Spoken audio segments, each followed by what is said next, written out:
Halo, selamat pagi kawan-kawanku semua. Kembali lagi di konten monolog yang hari ini berkesempatan membahas di bab 11 dan bab 12. Masih sama bukunya, dari Niccolo Machiavelli, Sang Penguasa. Buku ini ditulis sekitar 500 tahun ke belakang lah dari sekarang. Sekitar 1500 tahun yang lalu. Mungkin Indonesia masih pada saat itu kerajaan lah, kerajaan. Dan ini juga sebuah tentang kerajaan sih.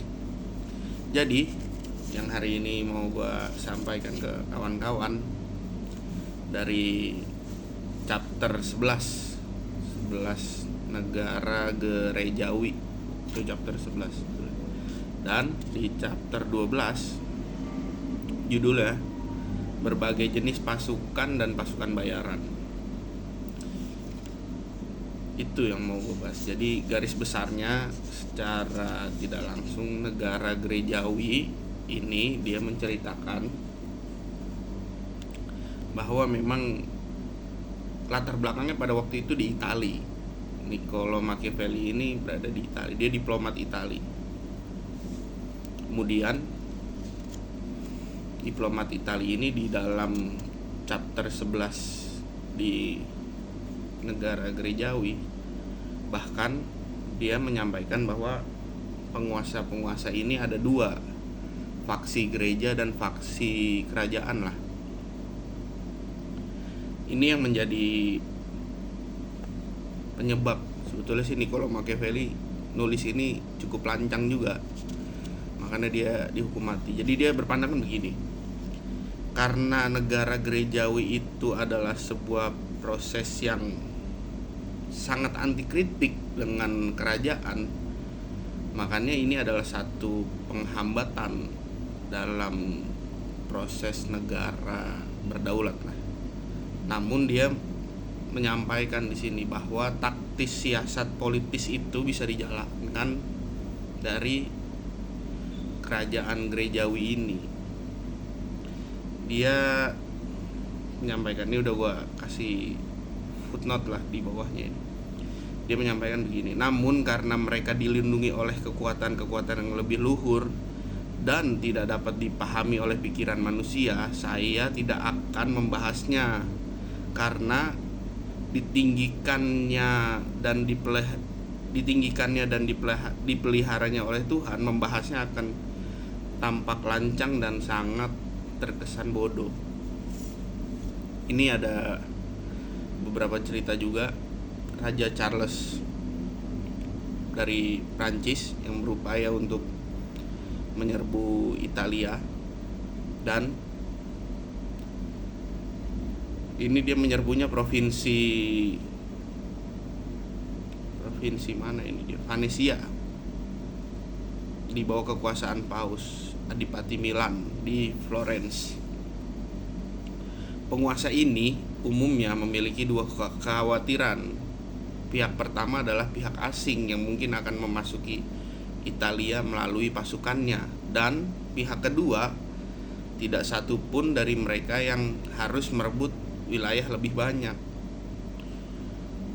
Dan untuk menahan Paus supaya tidak mengkhotbahkan atau mentitahkan perintahnya, kita harus meredam dulu bahwa satu pemikiran dulu nih, kerajaan gerejawi dan kerajaan Roma pada saat itu, untuk mengusir Raja Charles dari Prancis.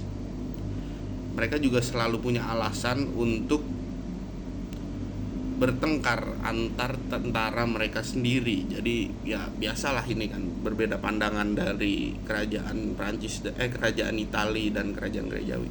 Makanya dia menekankan di sini untuk kerajaan gerejawi ini yang sebetulnya anti kritik pada waktu itu. Ini masa Renaissance lah, masa Renaissance, bahwa yang sifatnya pada waktu itu nih, kalau mungkin salah bisa dikoreksi juga lah.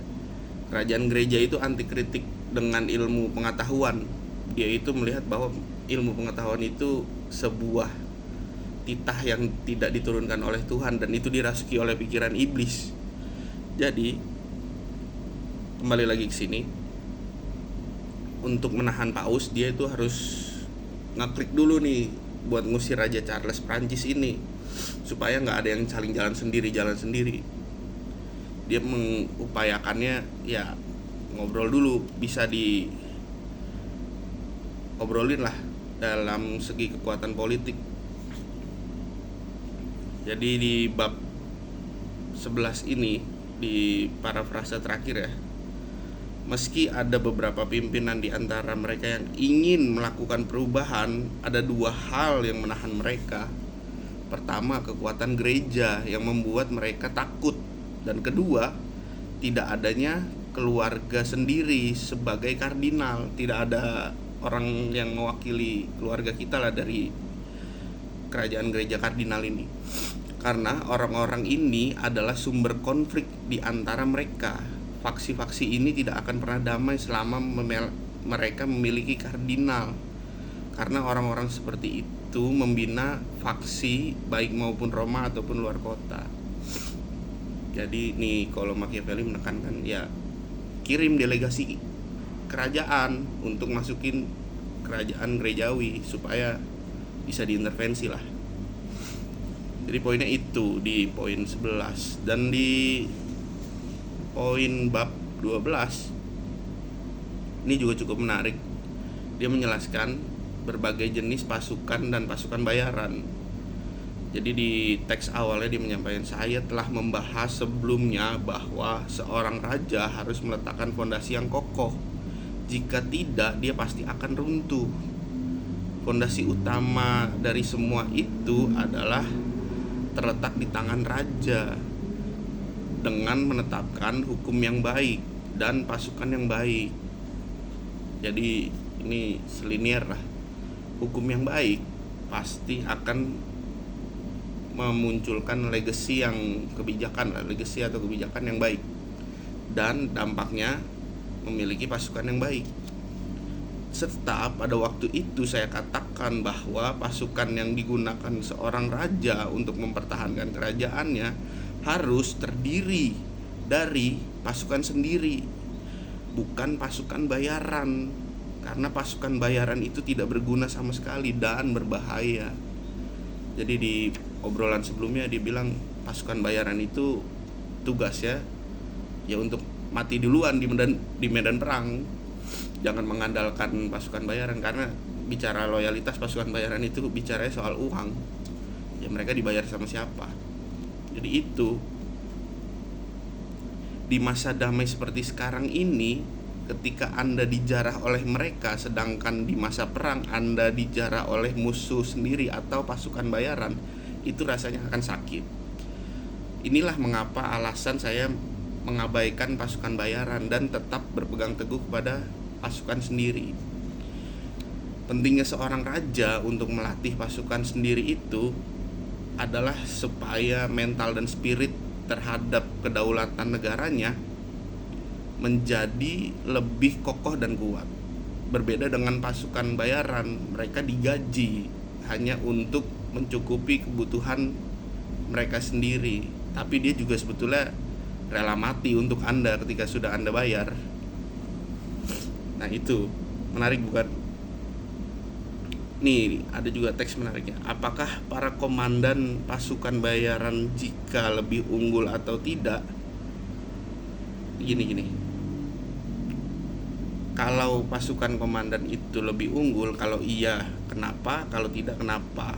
Dia menjelaskan karena mereka sendiri memiliki cara yang cukup barbar untuk menindas Anda ketika Anda sudah lemah secara diplomasi politik, dan menangisnya lagi ketika Anda menginstruksikan untuk menginvasi suatu wilayah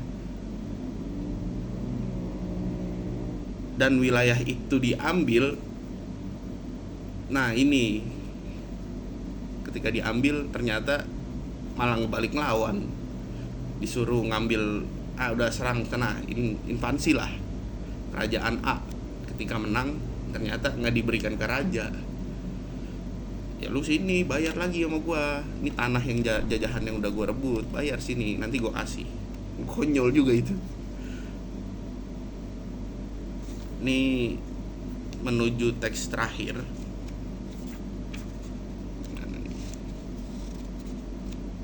Ini sebelumnya beberapa cerita kerajaan lah yang diulas. Ini teks terakhirnya ada cerita dari Raja Aragon.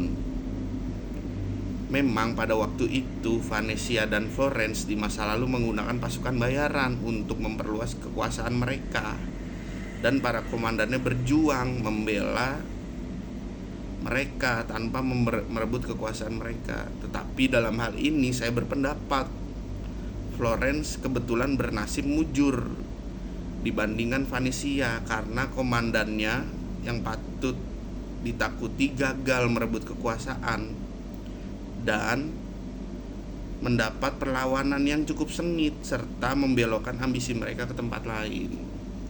Jadi ini dua cerita, Venesia dan Florence.